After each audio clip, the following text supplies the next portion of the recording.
learn about pins. So pins come in different lengths. Long pins are very useful for pinning long straight seams, and short pins are very useful for pinning short curved areas that need more precision than long pins can give you. Different pins have different heads of pins. Something round like this is very useful for pinning faux furs and stuff so you don't lose your pin in your project. Something that is all metal like this is very useful when you're ironing your project so you don't accidentally melt plastic onto your iron or completely shatter a glass head pin. And something flat like this is very useful if you like to sew without removing your pins before you sew over them, because this flat head of a pin creates less bulk as your sewing machine goes over it. Whenever you're trying to pin something to your fabric, it's very important to keep everything flat and not lift things up, because if you lift things up, then things will get distorted. The best way I've found to pin things while flat is to stab your pin down through all the layers of everything. Use the pin to lift the fabric and even your pattern ever so slightly. Use your other finger to push down, and then slide the pin out the other side of the hill. This does run the risk of stabbing yourself, which is why I put my nail towards where the pin will be coming out, so if I do stab myself, at least it doesn't hurt. Whenever you're pinning anything, I always find it very important to pin down the areas where things are likely to lift up as I'm sewing.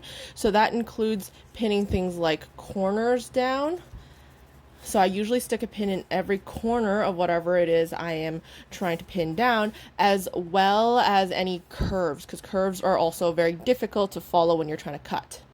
Whenever I'm trying to pin two pieces of fabric together, when you do this, things will not necessarily lay flat, because garments are meant to fit you, and you are three-dimensional. So if your garments are able to lay flat, they will not fit you very well. But you have to pin it so that the edges line up. I like to do this in the air instead of on the table, because again, on the table, sometimes it doesn't work if the things aren't flat.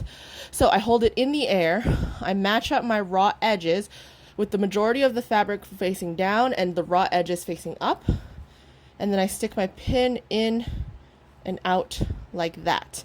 The reason I like pinning this way is when I stick it in the sewing machine, it'll be like this way.